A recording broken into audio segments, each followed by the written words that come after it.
Okay guys, so today we're going to be doing French seams. First of all, forgive me for my messy space. Second of all, forgive me for any awkwardness. This is really my first time making these tutorials, but I had been requested and I have been procrastinating this. So yeah, let's go at it. So, first thing that we're going to do is you're going to want your wrong sides together and you're going to stitch. Guys, I'm gonna suggest for you guys to do sewing pins. However, I'm not gonna do sewing pins because I have 8 of these, and honestly, yeah, I have 8 of these. So, yeah, front and back, course. I know we're doing this in white. I should be doing this in a closer color to go match. But honestly, this is for video purposes. And this is a petticoat. So I don't really feel like you're going to see it. So what we should be doing is we should have like a quarter seam allowance, which is right on the edge. And since I'm not doing pins, I need to make sure that everything's lined up.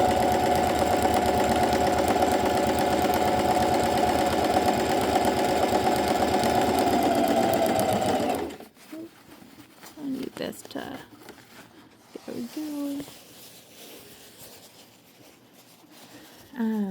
This, guys, is an incandescent taffeta. I bought this from Zaloof. I like Zaloof, and I really like this fabric. The great thing about this fabric is that it does not fray a lot.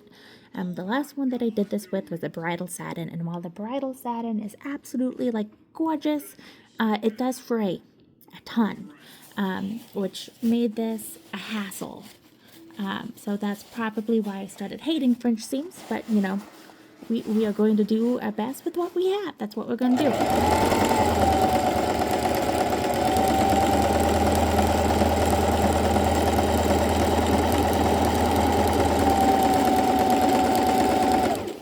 Guys, I try my best anyways to just go sew in a straight line. Don't judge me for my life choices. I'm really bad at sewing in straight lines. I'm going to tell you now, the joke is that I'm gay, so therefore, you know, who... I can't even drive straight. Why can I sew straight?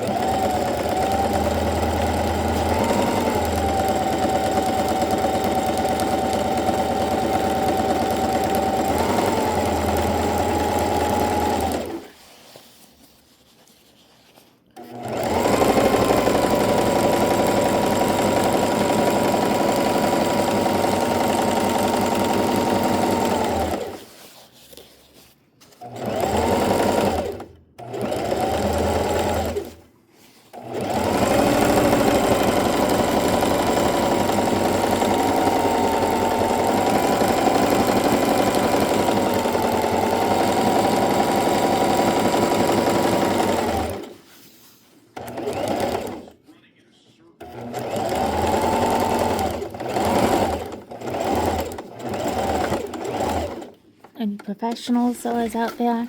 I am self-taught, so yeah, crazy shit happens, okay?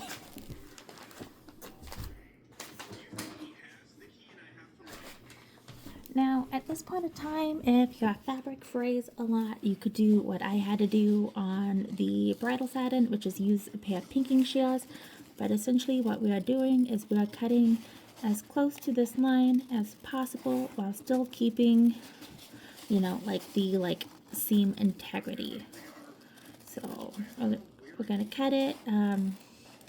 Honestly, it might be easier to do with a shorter pair of scissors, because as I said, you are supposed to get as close.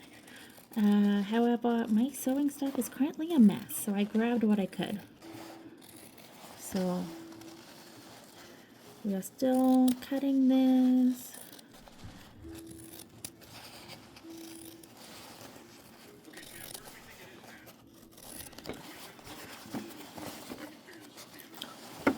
Ugh.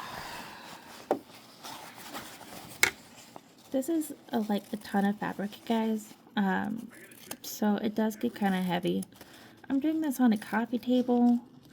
I live in a 2-bedroom, but I have a roommate, so I don't really have a crafting space, and I do have a kitchen table, but it is up pretty high, so bear with me. We use what we can in this household. So, okay, so as you can see, I have it mostly cut as close to that line as I can.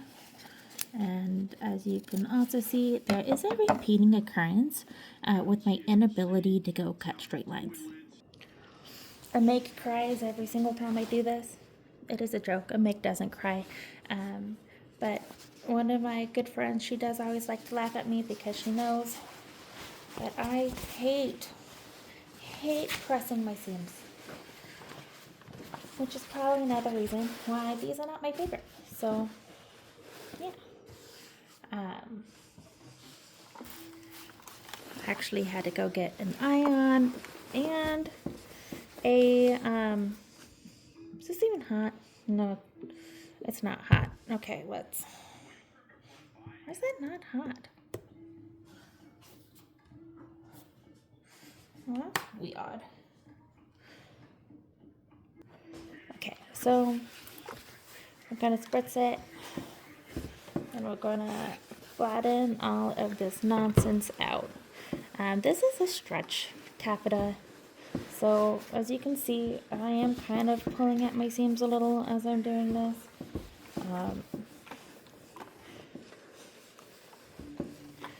Really, I don't ever try to get, oh, sorry guys, oh shit. Hey, don't do that at home, that was a really bad idea.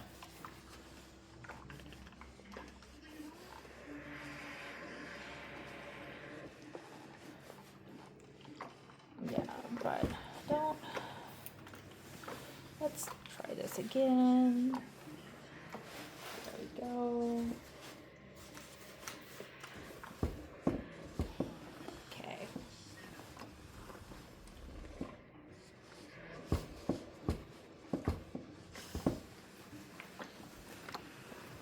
Okay. This fabric doesn't wrinkle very easily. However, I will say this: it does crinkle easily if you apply heat to it. So this is actually the same fabric but different color that I used to go make my original Rosie dress. And I did love it because I did feel like as a whole it did indeed not wrinkle as badly, which is great because while I do bring a steamer with me to conventions, that cosplay is one of those ones that does take a while to go get into. So I do tend to wake up before the rest of the people in my hotel room if I'm going to be getting dressed in it in the morning. So, yeah, I kind of like to not make a lot of noise. So, you know. So again, you're seaming this. We're going to try to get this as straight as possible. And as I said, it really likes the heat. So,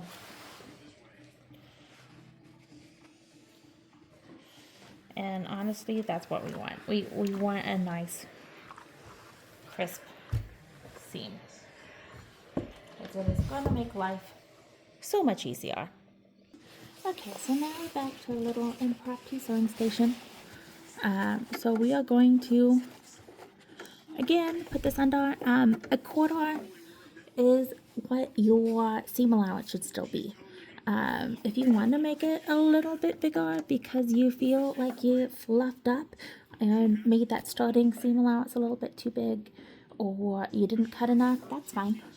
It'll just ensure that your seams are a little bit more hidden. However, if it is going to be a fitted garment, you do want to take in mind that it will end up taking away from the amount of fabric that is like not a seam, if that makes sense. Okay, so we're always going to start our seam.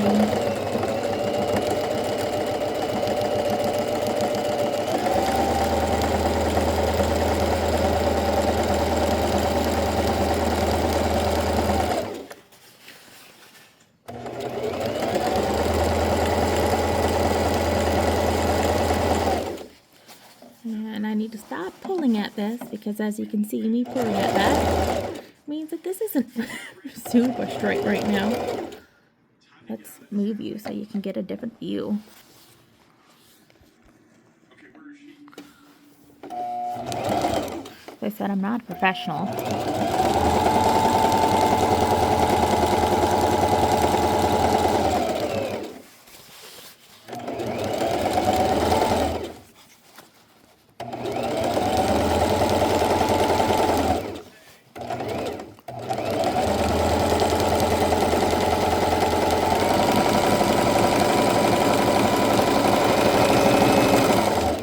You should be taking this slow and easy, guys.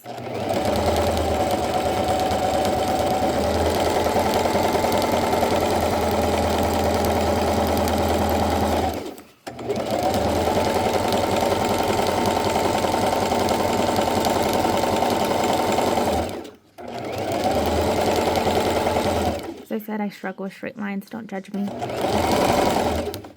Or you can. I mean, who am I to say? It's a free world. Judge away. I judge me.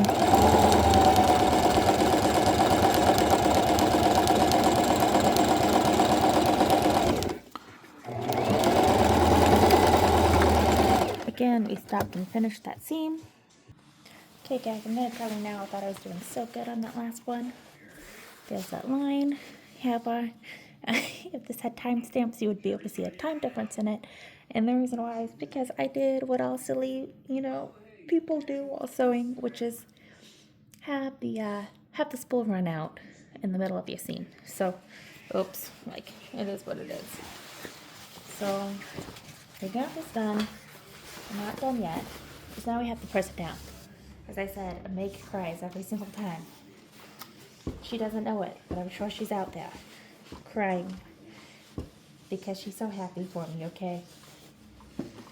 I'm telling you, this has been a debate to where I keep telling her that I don't press my seams, and she keeps telling me that I need to, so...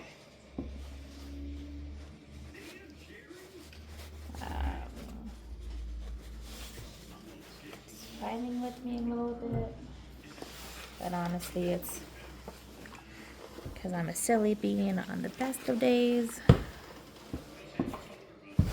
Okay.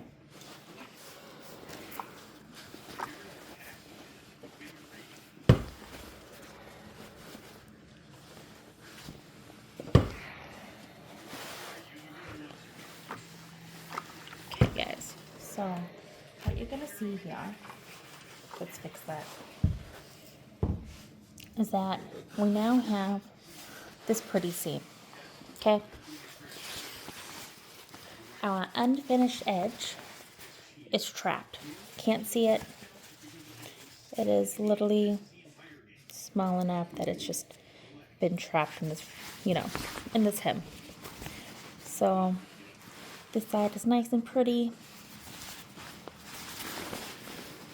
This side is nice and pretty.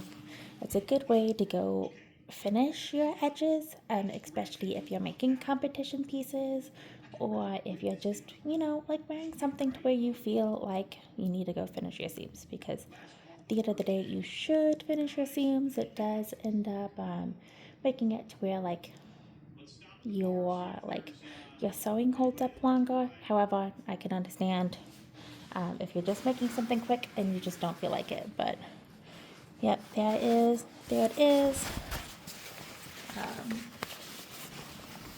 Here's the back of it, and it is a nice crisp seam.